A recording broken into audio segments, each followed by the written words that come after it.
Taste the Daily.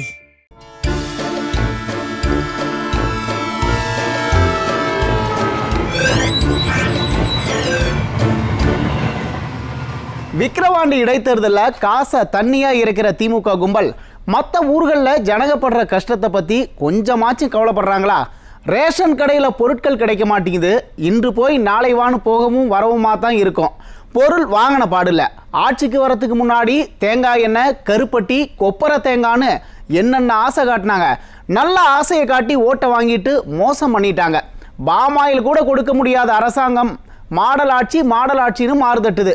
சரி மக்களே, போய் குறுஞ்செய்தியை பார்த்துட்டு வாங்க, விரிவான செய்திகளை சொல்றேன். பாருங்கோ தமிழ்நாட்டில் சட்டம் ஒழுங்கு எம்புட்டு சிறப்பா இருக்குன்னு கண்ணை திறந்து பாருங்கோ.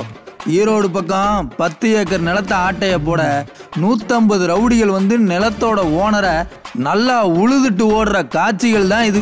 இந்த விடியலை தானே மக்கா எதிர்பார்த்தீங்க?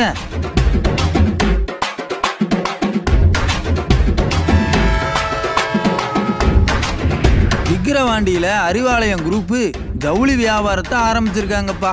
கடை எங்க போட்டிருக்காங்கன்னு கேட்காதீங்க, வீடுக்கு வந்து அவங்களே கொடுத்துட்டு போயிட்டு இருக்காங்க.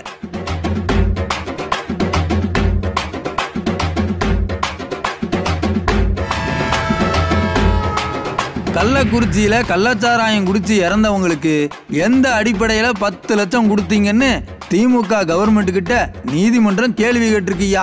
என்ன பதில் சொல்ல போறாங்களோ தெரியல.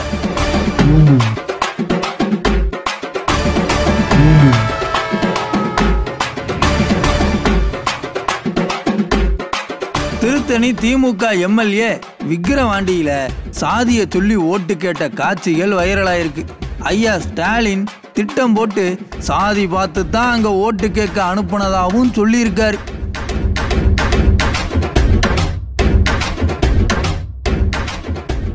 குறுஞ்செய்திகளை பார்த்துட்டோம், வாங்க விரிவான செய்திகளை பார்க்கலாம். இந்த வேங்கைவேல் மாதிரியான சம்பவத்தில் விளம்பர கும்பல் ஏன் நடவடிக்கை எடுக்க மாட்டேங்குதுன்னு இன்னைக்கு தெரிஞ்சு போச்சு. திமுக கும்பல் மேடையில் சமூக நீதி பேசிட்டு உள்ளுக்குள்ள சாதி ரீதியாக தான் அரசியல் பண்ணுது. ஐயா ஸ்டாலினே சாதி பார்த்து தான் பொறுப்பாளர்களை நியமிக்கிறாருன்னு நான் சொல்லலை, திமுக எம்எல்ஏவே ஒப்புதல் வாக்குமூலம் கொடுத்திருக்காரு. திராவிட முன்னேற்ற கழக அரசுனாலே சமூக நீதி அரசு. திராவிட முன்னேற்ற கழக அரசுனாலே சமூக நீதி அரசு. இதுக்கு மேல ரிப்பீட் போட்டா காது தாங்காது. அதாவது ஐயா ஸ்டாலின் வழக்கம் போல சமூக நீதி சாம்பார் சாதம்னு புளிச்ச மாவை அரைச்சிக்கிட்டு இருக்கையில திமுக எம்எல்ஏ ஒருத்தர் திமுகவோட வேஷத்தை வெளிச்சம் போட்டு காட்டிட்டார். திருத்தணி திமுக எம்எல்ஏவை விக்கிரவாண்டியில பொறுப்பாளரா போட்டிருக்காங்க. பொறுப்பாளர் பொறுப்பு இல்லாம கம்பெனி சீக்கிரட்டை பூரா வெளியில சொல்லிட்டாரு. 3 வருஷம் ஆட்சியில சொல்லிக்கிற மாதிரி எந்த சாதனையும் செய்யாததால இந்த பாருங்கம்மா, நான் வெளியாள் இல்லை, நம்ம ஆளுக தான். திருத்தணியில வந்து கேட்டு பாருங்க.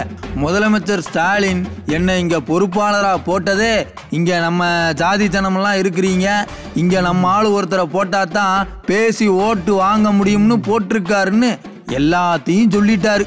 வந்து திருத்தணி எம்எல்ஏ, டிஎம்கே எம்எல்ஏ, நான் வந்து பார்த்தா மாவட்ட செயலாளராக இருக்கேன். நான் வெளியால் யாரும் கிடையாது. நானும் வந்து சொந்தக்காரர் தான். நானும் ஏன்னா வந்து இந்த பக்கம் வந்து பொன்னங்குப்பத்தில் வந்து தலைவர் முதலமைச்சர் மு.க. ஸ்டாலின் வந்து குறிப்பாக வந்து எதுக்காக போட்டாருன்னா, இந்த இடத்துல போகணும், இவர் இவ்வளோ பேக்ரவுண்ட் இருக்குது, இவர் அவங்ககிட்ட பேசி நமக்கு வாங்கி கொடுப்பாங்கன்னு போட்டிருக்காரு. மகாஜனங்களே நல்லா கேட்டுக்கிடுங்க. அந்தந்த சாதிக்காரங்க வந்து ஓட்டு கேட்டா சாராய சாவுல ஆரம்பிச்சு எல்லா அட்டூழியத்தையும் மறந்து ஜனங்க ஓட்டு போட்டுடுவாங்கன்னு அறிவாலய கும்பல் நினைக்குது. நானா சொல்லல, திமுக எம்எல்ஏவே திமுக கும்பல் மக்களை எவ்வளவு மட்டமா நினைக்குதுன்னு சொல்லிட்டாரு. சாதி பார்த்து தான் ஜனங்க ஓட்டு போடுதாங்களா? மேடையில பெரியார், அம்பேத்கர், அண்ணான்னு பேசிட்டு இப்படி சாதி பார்த்து அரசியல் பண்றதுக்கு வெக்கமா இல்லையா? இளவட்ட பசங்களா, திராவிட மாடல் கொள்கை கொலக்கட்டன்னு பேசுறத பார்த்து இனியும் ஏமாறுதீங்கப்பா. பார்த்து தெளிவாயிக்கோங்க. அட நான் சொல்லல, அரசியல் விமர்சகர்கள் சொல்றாங்க. அதுக்கு மேல உங்க வார்டு.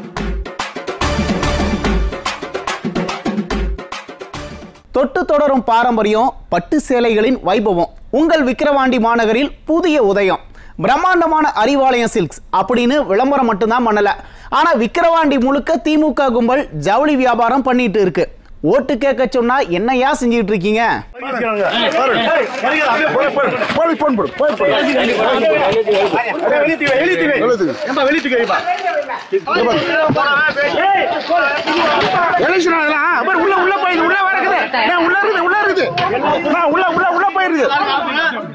இப்படிலாம் அராஜகம் பண்ணுவாங்கன்னு தெரிஞ்சுதான் பொது தேர்தலில் ஒரு கை பார்க்கலாம்னு இடைத்தேர்தலை புறக்கணிச்சாங்க அதிமுகவும் அதிமுக கூட்டணி கட்சிகளும். பிரதான எதிர்க்கட்சி நாடாளுமன்ற தேர்தலையே விக்கிரவாண்டி சட்டமன்ற தொகுதியில் 65,000 ஓட்டுக்கு மேலே வாங்கி திமுகவை தண்ணி குடிக்க வச்ச அதிமுக தேர்தலை புறக்கணித்த பிறகும் திமுக அட்டூழியத்தை நிறுத்தலை. வீட்டுக்கு வீடு புடவை கொடுக்கறது, டோக்கன் கொடுக்கறது, ஜனங்களை மொத்தமாக ஒரு இடத்துல குவிக்கிறதுன்னு இல்லாத அட்டூழியமெல்லாம் பண்ணுறாங்க. இப்போ ஒரு சீன் காட்டுறேன், நீங்களே பாருங்கள் எப்படி ஜவுளிகளை தூக்கிட்டு அலையிறாங்கன்னு.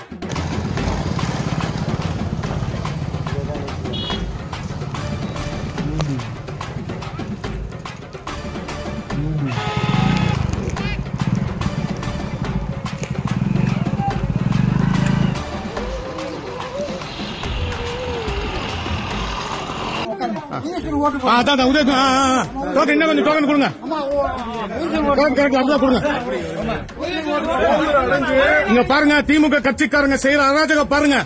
இந்த நாட்டை ஜனநாயக நாட்டுல வந்து 64 குடும்பத்தை நாசம் பண்ணிட்டாங்க. நடுத்தர நிக்குது நீ குடும்பம். செத்து போன சாரா குடிச்சு செத்து போன குடும்பம் எல்லாம் என்ன ஆகுது? அந்த குழந்தை ரோட்ல அழுகுது. பாத்தீங்களா? இல்ல தெரியாம கேட்க, இம்புட்டு அராஜகம் பண்ணி இந்த இடைத்தேர்தலில் ஜெயிச்சு என்ன ஆக போகுது? பொது தேர்தல் வந்தா எல்லாமே மாறிடுமே. 3 வருஷம் ஆட்சியில் நல்லா ஆட்சி பண்ணியிருந்தா இப்படி வேட்டி சேலை வியாபாரம் பண்ண வேண்டிய சூழ்நிலை வந்திருக்காதுல்ல. என்னமோ மக்களும் புரிஞ்சுக்கிடணும், ஆட்சியில் இருக்கிறவங்களும் புரிஞ்சுக்கிடணும்.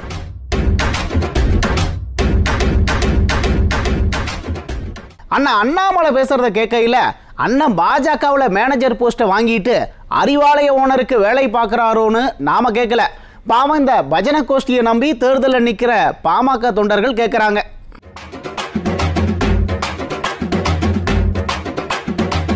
400 சீட்டு ஜெயிக்க போறாங்கண்ணா, உங்களுக்கு மத்தியில் மந்திரி சீட்டு கன்ஃபார்ம்னு மந்திரம் போட்டு சிவனேன்னு இருந்த பாமகவை கூட்டணிக்கு இழுத்துக்கிச்சான் பாஜக. அட நான் சொல்லலப்பா, விவரம் தெரிஞ்சவங்க இந்த கூட்டணி அப்படித்தான் அமைஞ்சதுன்னு சொல்றாங்க. தப்பு இல்லை. ஆனால் பாஜகவை நம்பி போன பாமகவோட நிலைமை என்ன ஆச்சு?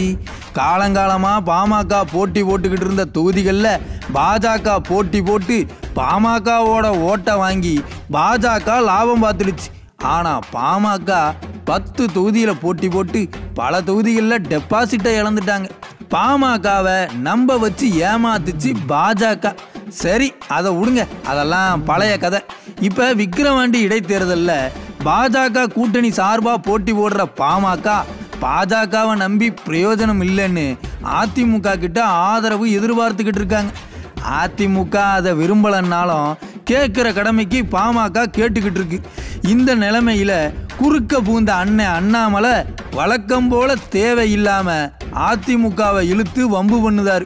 இதனால் பாமக தொண்டர்கள் செம்ம காண்டில் இருக்காங்க. அதிமுக ஆதரிக்கலைங்கிறது ஒரு பக்கம் இருந்தாலும் பாமக அதிமுக தொண்டர்கள் கிட்ட கெஞ்சிக்கிட்டு இருக்கையில் அண்ணன் ஏன் தேவையில்லாமல் அதிமுகவை சீண்டுதாரு? அறிவாலயம் எதுவும் அசைன்மெண்ட் கொடுத்துருக்கா? மறந்தும் கூட பாமகவுக்கு அதிமுகவோட ஒரு ஓட்டு கூட விழுந்துடக்கூடாதுன்னு திமுக கொடுத்த வேலையை அண்ணன் அண்ணாமலை செய்யுதாரா? அட நான் கேட்கலப்பா, அண்ணனின் செயல்பாடுகளால் காண்டான பாமக காரங்க கேட்குறாங்க. அண்ணன் அண்ணாமலை அவரோட அளவு உயரம் என்னன்னு தெரிஞ்சுக்கிட்டு ஆட்டம் போடணும், இல்லைன்னா பாமக கோச்சிக்கிட போகுது. உலகக்கோப்பை ஜெயிச்ச இந்திய கிரிக்கெட் டீமை விளம்பர பொருளாக்கி விளம்பரம் தேடி இருக்கு குஜராத் மாடல். 400 சீட்டுன்னு சீன் போட்டு இப்போ உள்ளதும் போச்சுங்கிற கதையா கூட்டணி ஆட்சி நடத்துகிறாங்க. இந்த சறுக்களை சமாளிக்க இந்தியா டீம் ஏதோ இவங்களால தான் ஜெயிச்ச மாதிரி பில்டப் பண்ணிட்டு இருக்காங்க. கேட்டால் தேசபக்தின்னு சொல்லுவாங்க. இந்திய மல்யுத்த வீராங்கனைகள் கதறி அழுதப்ப கண்டுக்காத கும்பல் இன்னைக்கு ஏன் கிரிக்கெட் டீமை கட்டி அணைக்கிறாங்க? எல்லாம் விளம்பரம் தான். சரி மக்களே, இன்னைக்கு நிகழ்ச்சி இத்தோட முடிஞ்சது. மறுபடியும் சந்திக்கலாம். நன்றி, வணக்கம்.